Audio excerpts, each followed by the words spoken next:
Assalamualaikum warahmatullahi wabarakatuh. Perkenalkan, kami kelompok satu dari empat rumah keluarga yang di sini saya yang paham dari dengan NPM 245. Saya Calvin Saputra, NPM 2420. Saya Jevon Brian dengan NPM 2438. Di mana ini akan saya jelaskan pertama konsep dari aplikasi kita yang bernama Rumah Hemat. Alasan kita memilih tema ini karena di lingkungan kita banyak ngedapat anak perantau gitu kan, terutama kayak lingkungan perkuliahan di UKIP, terus Unindra, itu banyak anak perantau dari luar daerah yang tinggal ngekos di Jakarta. Lalu kita memilih tema ini dimana mereka itu tidak bisa mengatur anggarannya dengan secara optimal.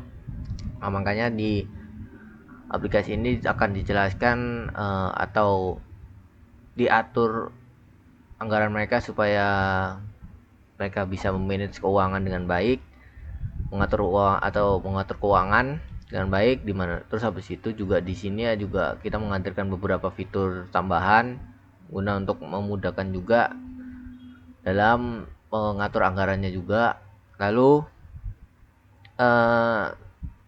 tema ini juga dipilih bukan berdasarkan juga anak kuliah saja, juga bisa ditujukan oleh semua kalangan, dimana lebih ditujukan kayak karang taruna atau ibu rumah tangga juga bisa memakai aplikasi ini.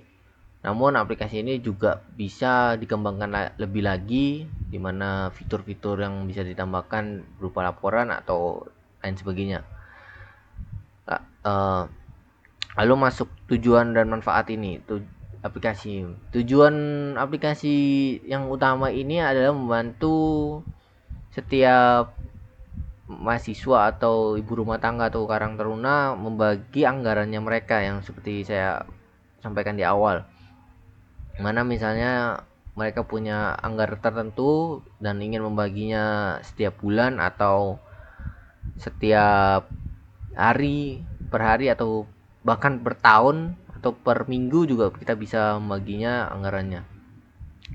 Nanti anggaran ini akan dibagi dan outputnya berupa pokok pangan, yang dimana pokok pangan ini sudah ditambahkan ke database. Namun kekurangannya yaitu database pangannya atau komoditas kita sebut di sini masih menggunakan input manual, dikarenakan masalah API yang berbayar. Karena kita terbatas dengan dana, maka kita menggunakan metode ini secara manual.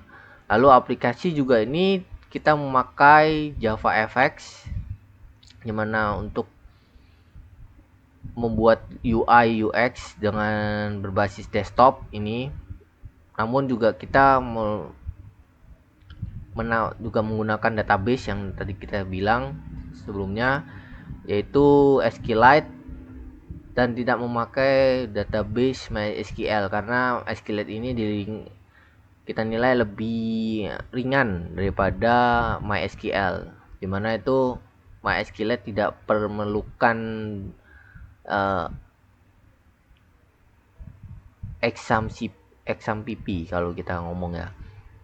Lalu dimana juga ada yang kita bilang MySQLite ini juga tidak memerlukan latar belakang dalam berjalannya atau membaca data, dimana nanti datanya akan dimasukkan dalam satu folder yang dalam source code, dan source kodenya akan mengeksekusi data atau database yang ada.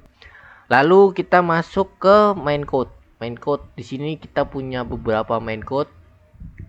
Pertama ada primary controller atau kontrol utama, lalu masuk ke makanan, terus juga ada login dev control atau di mana ini buat form login developer yang saya seperti bilang, koneksi SQLite dan chatbot. Lalu juga ada admin makanan. Nah, kita bedah satu-satu. Yang paling utama, di mana ini merupakan UI pertama pertama kali kita ketika masuk ke aplikasi tersebut, dimana dimulai dari primary control atau main control. Main control ini dia connect dengan primary control di sini. Ini adalah UI UX yang akan ditampilkan.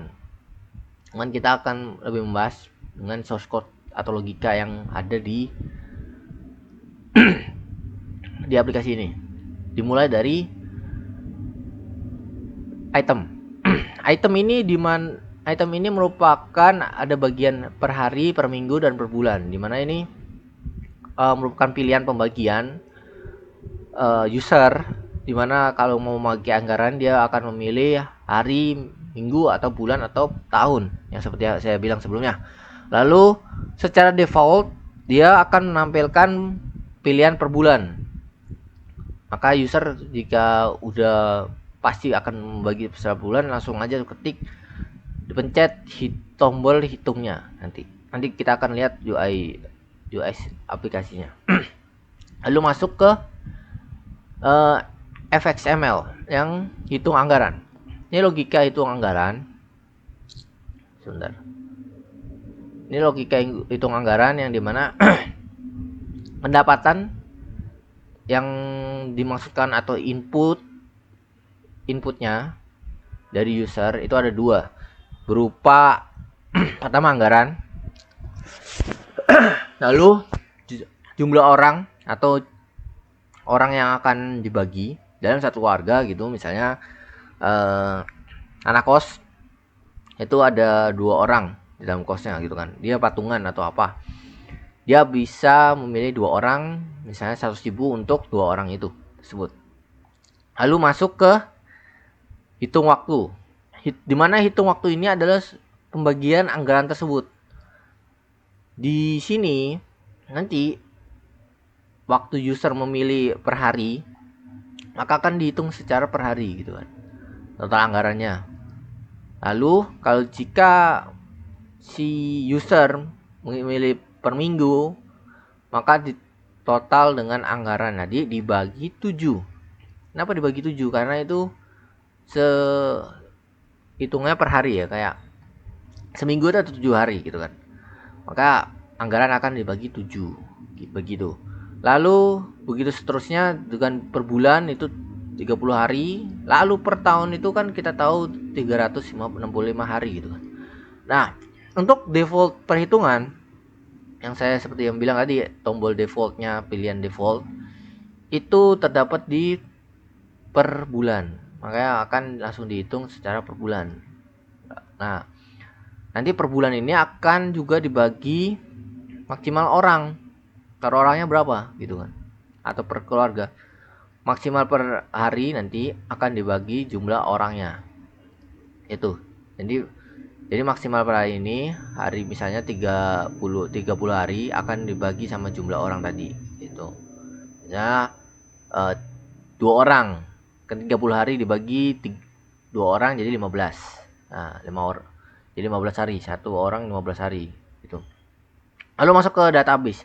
Ini gunanya untuk menangkap query dari database yang sudah dibuat, ya SQLite tadi. Lalu nanti akan masuk ke sisa anggaran atau sama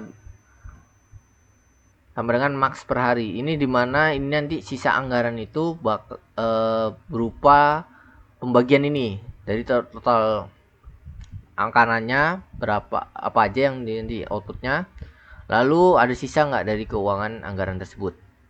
Lalu masuk ke dalam nih komoditas.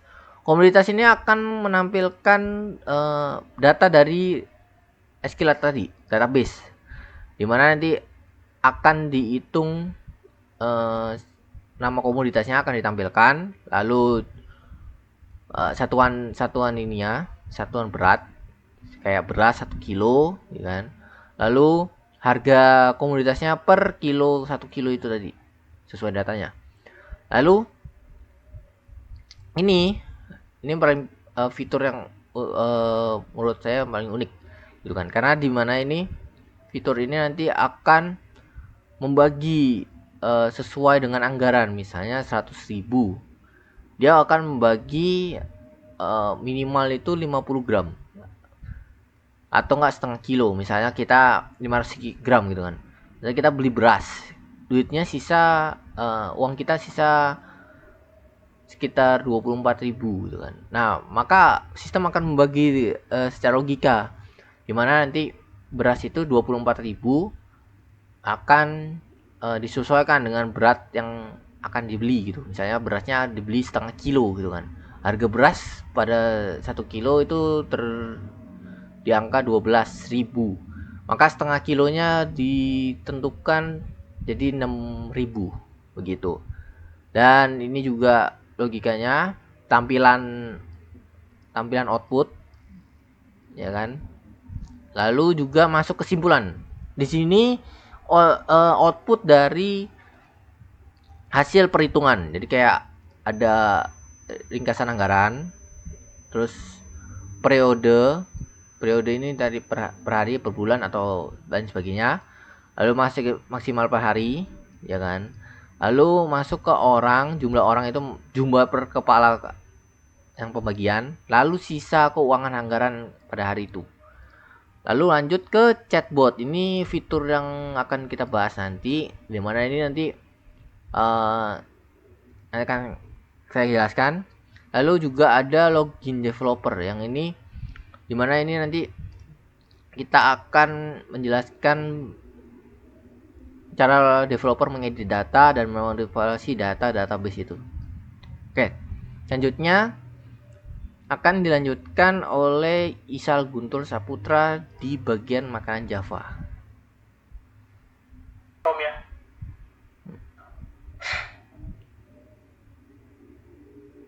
Di sini ada yang pertama, ada tag dan deklarasi kelas. Di sini menunjukkan bahwa kelas makanan berada dalam suatu backup. Langsung aja ya.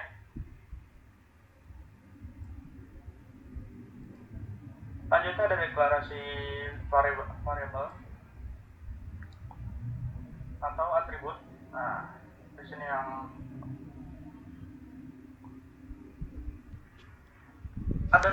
kita mendeklarasikan beberapa variabel atau atribut, dan atribut-atribut ini digunakan untuk menyimpan data dan data makanan.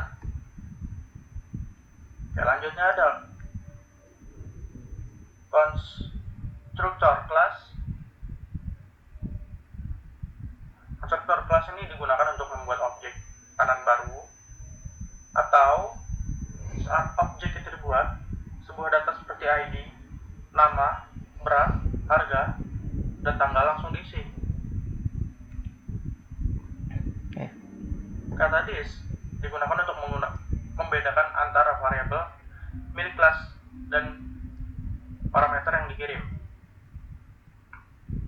Nah, selanjutnya ada getter method. Bagian ini berisi tentang getter, yaitu metode untuk mengambil nilai dan dari setiap atribut. Getter ini sangat penting karena di dalamnya ada untuk digunakan oleh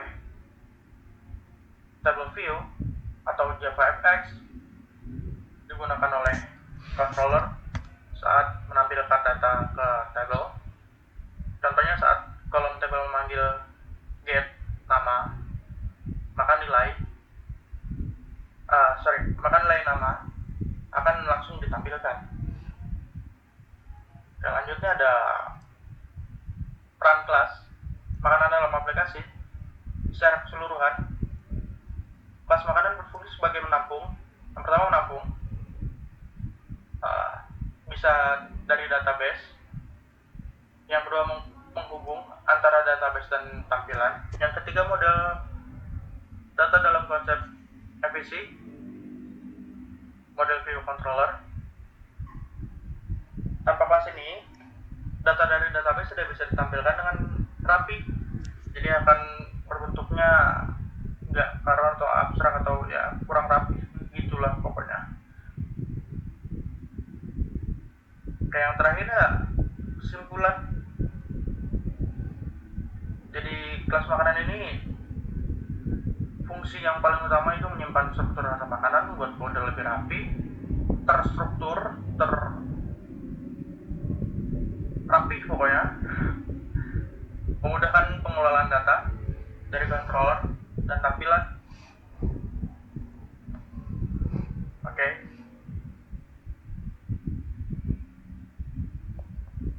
Baik, langsung saja kita masuk ke bagian login developer yang akan dijelaskan oleh Ilham dan juga koneksi SQLite.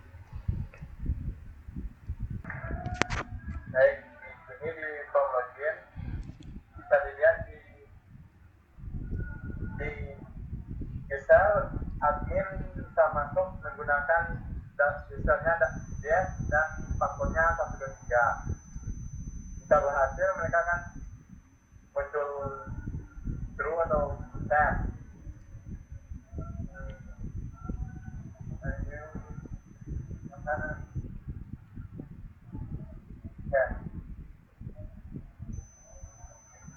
Untuk menghubungkan data admin dengan controller. Ini ngerti, Bos?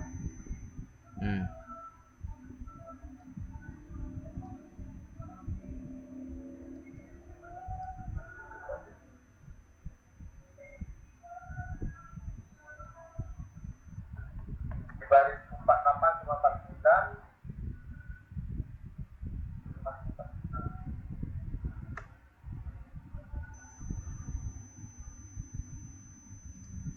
Untuk menutup login setelah berhasil login atau mencegah user kembali ke halaman login atau aplikasi jadi lebih rapi dan aman.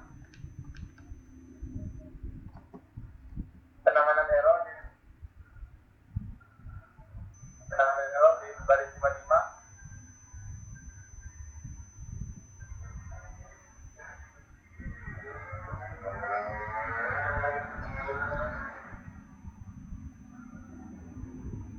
Oh ya, menangani error .xxl, menampilkan detail error di konsol dan membantu proses debugging di koneksi.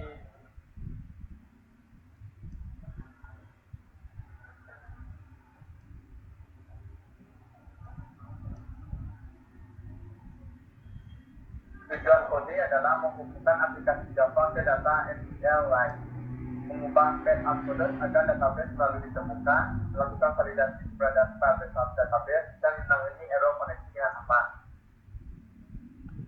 Baris 1 sampai 6 itu untuk menentukan package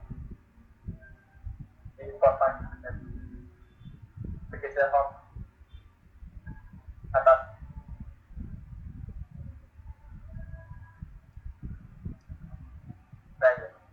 Baris 3 sampai 5 itu diberi DDBC untuk koneksi database. Baris 6 itu file digunakan untuk memeriksa keberadaan file database. Terus deklarasi kelas adalah di baris 8 dan 9 itu publikan koneksi SQL itu mendefinisikan kelas, dan kelas ini berfungsi sebagai unit kelas untuk koneksi database. Di public static itu bersifat statik, mengembalikan objek koneksian, dan di POS dan diinisialisasi null untuk pengecekan kegagalan koneksi.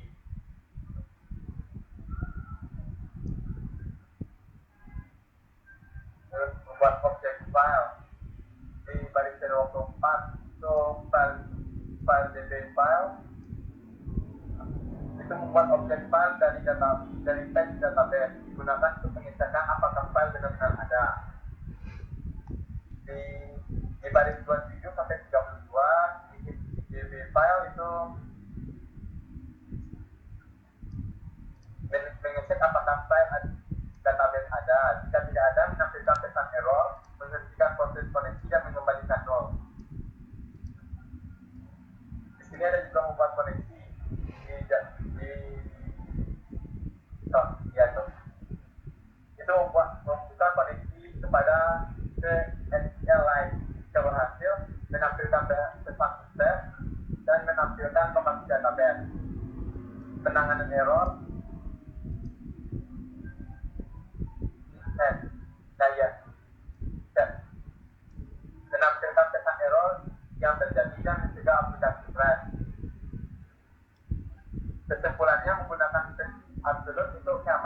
informasi database, melakukan validasi file database, dan menggunakan DDBT yang standar.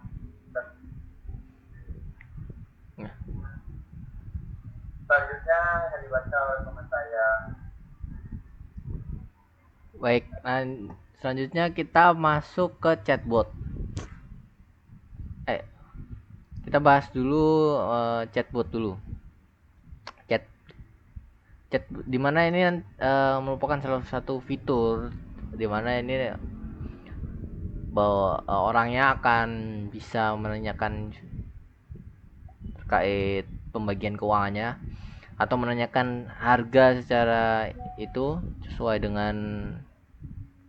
dengan apa yang dia ingin tanyakan. Pertama kita akan masuk ke tanya harga. Dimana ini logikanya dia akan masukkan pertanyaan, misalnya kayak berapa harga 1 kilo ayam gitu kan. Maka input ini akan diproses langsung oleh sistem. Nah, dimana ini kayak gini. Misalnya input jika ada kayak kata setengah gitu kan. Nah, atau 0,5 gitu kan inputnya. Maka sistem akan membaca nih di mana database-nya gitu kan. Misalnya 1 kilo gitu kan. 1 kilo ayam. Itu kan setengahnya 500 gram gitu kan. Nah, harganya ayam sekarang sekitar 34. Atau kita sebutin aja 30 gitu kan. 30 dibagi setengahnya gitu kan. Jadi kayak kita 15.000 gitu. Maka akan ditampilkan harganya setengah kilo ayam itu berapa gitu kan. Lalu juga bisa kayak ditampilkan komoditasnya, misalnya 2 kilo ayam itu berapa atau enggak 2,5 kilo ayam itu berapa, maka akan dikalikan oleh sistem langsung gitu. Kayak gini, ini contoh komoditas ya kan. Contoh input komoditasnya ada beras, ada ayam, ada telur gitu kan. Ini sesuai database maksudku. Itu saya. Lalu di sini juga bisa pakai angka dan juga pakai kata maksudku. Maksud saya gitu. Lalu di sini database nanti bakal memilih nih kayak nama komoditasnya apa nih gitu kan. Kayak ayam atau apa. Tuh. Lalu sistem akan membaca di mana letak dari nama atau komoditas tersebut, lalu harganya berapa, lalu beratnya berapa, terus langsung diproses oleh data. Misalnya harga per kilo sama dikali berat per kilo gitu kan, atau satuan beratnya doang bisa juga, atau ditambahkan juga bisa setengah kilo atau berapa gitu kan, sesuai dengan logika yang akan dimasukkan oleh user. Jadi kekurangannya dari ini, jika user menanyakan komoditas yang belum ada gitu, maka database belum ada, maka akan keluar nih output begini. Lalu juga ada pesan gini, jika database error atau tidak bisa diakses, terjadi error gitu kan, database-nya hilang atau terhapus oleh user gitu. Nah, kekurangan dari sini ialah masih terbatas oleh database kita tadi yang secara offline itu, karena database ini kita mengambilnya logika chat ini secara lokal. Maka kalau database hilang atau database rusak, maka akan tidak bisa digunakan chatbotnya begitu. Karena tadi kita mau akan pakai API dari Gemini, cuman itu masih berbayar pertama, kedua juga cukup biayanya cukup mahal gitu kan, dan terbatas waktu juga karena pembelajarannya juga sangat agak di luar kemampuan kita. Oke, segitu saja dari chatbot ini. Nanti kita akan menjalankan demo instansinya. Lalu kita akan masuk ke admin makanan yang ini berupa kontrol makanan ini berupa tampilan dari tabel admin. Jadi di mana admin nanti bisa melihat apa aja list yang sudah diinput oleh developer gitu kan, komoditasnya. Lalu ini untuk gunanya untuk menangkap database-nya. Maka akan ditampilkan dalam bentuk tabel. Oke. Lalu lanjut ke load data. Load data ini berupa menampilkan database yang dari itu, menangkap database langsung ditampilkan ke data tabel. Langsung masuk ke tambah. Ini tombol tambah di mana ini menambahkan komoditas, seperti misalnya ada komoditas baru atau seperti kecap atau apa, bisa ditambahkan langsung di dalam sini. Nah, ini SQL-nya, string SQL atau perintah query-nya. Lalu masuk ke ini juga method get yang kita gunakan. Terus lalu jika berhasil ditambahkan maka akan keluar ini, modifikasi data berhasil ditambahkan. Lalu masuk ke data update. Ini tombol update digunakan untuk mengupdate data. Misalnya ada data beras pada hari ini mengalami kenaikan gitu kan, sekitar berapa, 15.000 atau berapa, maka akan bisa diupdate oleh developer langsung secara di database-nya itu. Namun diperlukan login yang seperti yang dijelaskan oleh Ilham sebelumnya gitu kan.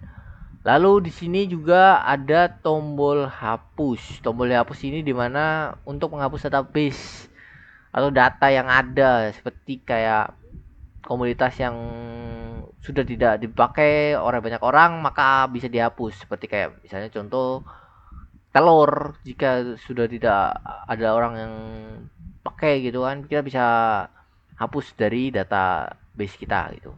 Lalu yang terakhir ada clear.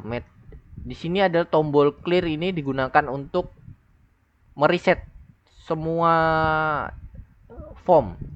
Jadi inputnya kosong, digunakan baru lagi gitu kan. Jadi gak ada, semuanya kosong gitu kan. Tinggal input baru atau tinggal kita pilih lagi yang mau mana, atau kita mau manipulasi data atau apa.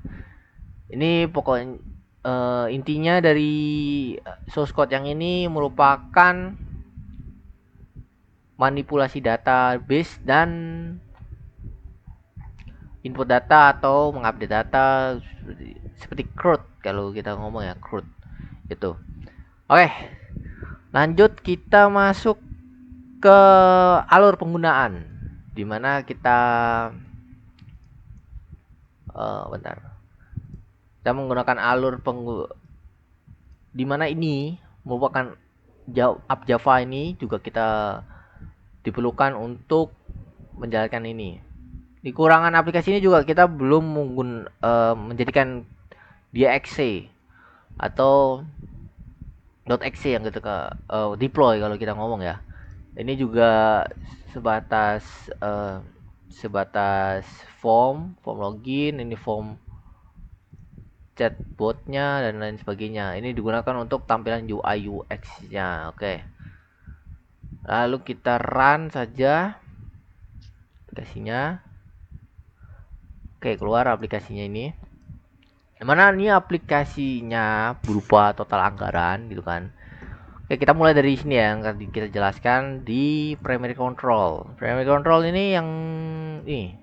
Nah, dimana nanti kita akan memasukkan misalnya 200.000 gitu kan. 200.000 gitu kan.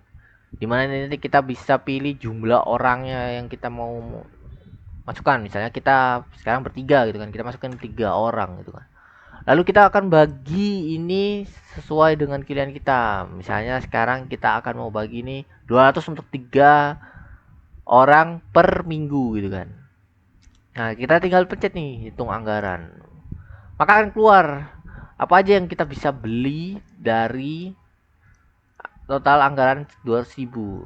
Wow, seperti yang saya bilang, kekurangannya masih terbatas di data, karena datanya ini inputnya tidak maksimal atau belum semuanya, maka komoditasnya masih kecil, masih sedikit. Nah, kedua ini ringkasan. Dan yang tadi kita bilang output dari ini akan keluar di sini maksimal orang per orang kita dapat 9.000 per hari. Nah, dimana misalnya orang tadi itu tidak menggunakan secara rekomendasi, ini hanya rekomendasi dari sistem. Jika orang yang mau membeli gitu kan, misalnya beras ini premium ya kan, beras murah dia bisa beli 12.000 gitu kan. Nah, dia juga bisa pokoknya tidak lebih dari perharinya itu, perharinya tidak lebih dari 28.000 gitu kan, 28.500. Dan per orang hanya bisa mengeluarkan 9.500 per harinya. Maka harus dipertimbangkan oleh user gitu kan. Jadi bisa mengetahui pengeluarannya. Lalu lanjut ke tanya komoditasnya. Ini kita chat botnya ya kan, chatbotnya. Dimana nanti kita bisa menginput, misalnya ini contohnya ya, misalnya kita input berapa total 3 kg gitu kan ayam. Kita tinggal tanya lalu keluar. Nah, ini yang saya maksud di sini. Kita bisa pakai angka atau ini. Nah, keluar nih 3 kilo ayam ada totalnya harganya segini gitu. Namun ini juga terbatas dengan ini database kita yang belum, kalau jika belum ada ditemukan maka keluar begini. Misalnya kita kecap. Kita tanya. Nah, komoditas kita kenali karena kecap belum dimasukkan ke dalam database gitu kan. Lalu juga kita bisa 3 kilo. Nah, berat tidak dikenali karena sistem tidak mengenali kata string, yang dimana itu yang kita jenis string ini yang kekurangan dari database kita gitu kan, data source code kita, dimana orang biasanya kita mengambil sifat asli pada umumnya gitu kan, target lapangan kita, dimana biasanya kebiasaan orang kebanyakan memakai angka gitu kan, pakai angka, maka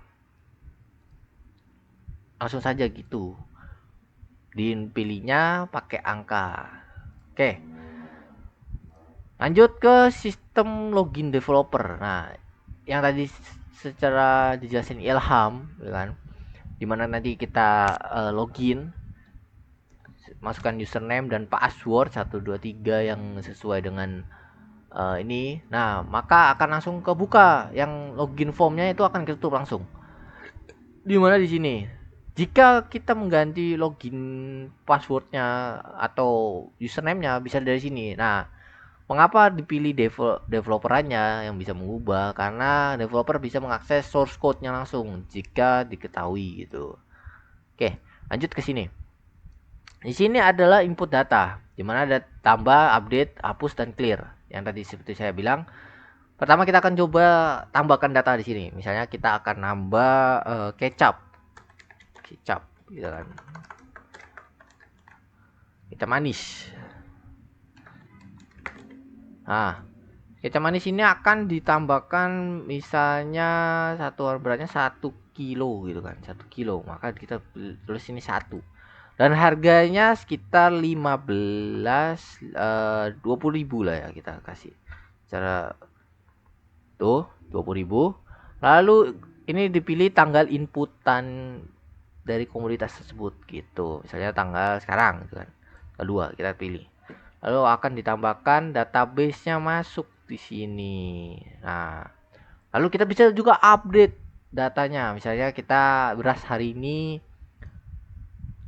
kan tanggal ini ya, kita update kita tanggal Desember Januari gitu kan, tanggal 2 berasnya naik sekitar jadi 13.000 gitu. Kita update saja, tekan update. Nah, beras akan berubah harga dan update-nya keluar juga gitu. Lalu juga kita bisa update semuanya gitu kan, atau enggak yang fitur selanjutnya itu hapus data. Kita mau hapus data nih, misalnya kecap manis kita hapus. tertinggal terpencet hapus, maka kehilang kecap manis tadi gitu. Lalu juga clear, tombol clear ini berupa kayak ini ada isinya gitu kan. Kita salah input, oh salah ini harusnya 50 gitu kan. Wah ini ternyata salah juga, ya udah kita bisa clear aja, kita ganti ke mana gitu kan. Ini jadi kosong, home-nya kosong, fresh seperti itu. Lalu juga ada ini bantuan tulisan supaya pas developer atau apa bingung menginput datanya, nah ini bisa menjadi patokan gitu. Oke, berikut sekian dari kami, itu dari fitur-fitur kami ya kan, dari source code kami tadi, dimulai dari source code dan kegunaan dan alasan memilih tema tadi, kita mulai dari itu, dan terakhir kita akhiri dengan demo tadi kan. Oke, kita bisa tutup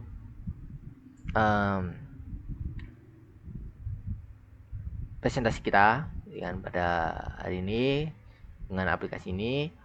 Dan kesimpulannya itu aplikasi ini butuh banyak perkembangan dari kita, yang terutama fitur chatbot dan lain sebagainya. Lalu juga kedua itu database juga bisa di online kan atau di deploy ke internet supaya lebih memudahkan update-nya. Ketiga juga chatbotnya ini bisa menggunakan AI agent lain gitu, misalnya kayak ChatGPT atau Gemini gitu. Cuman karena keterbatasan data kita tidak menggunakan itu dulu, dan juga waktu pengerjaan ini sangat minim gitu. Nah, terus juga ketiga ini akan di deploy ke Exe, cuman kita agak kekurangan pengetahuan karena kita sebelumnya belum punya pengalaman untuk mendeploy aplikasi gitu. Maka nanti kita akan deploy itu, kesimpulannya semuanya itu tadi. Untuk itu kesimpulan dari kita gitu kan. Mungkin kalau ada yang tambahan bisa di chat atau menyampaikan komentar di YouTube, di bawah YouTube nanti kan, kita di komentar, kolom komentar. Oke, dari kami mungkin ada dari Isal Guntur atau Ilham mau ditambahkan? Aman semua? Aman. Oke. Cukup. Oke, cukup. Baik, kita tutup presentasi kita. Sekian dari saya, Jevon Brian dan Ilham, lalu Isal Guntur. Mengucapkan terima kasih sudah menonton video kami, dan selamat. Semoga ini bermanfaat bagi kalian semua. Terima kasih.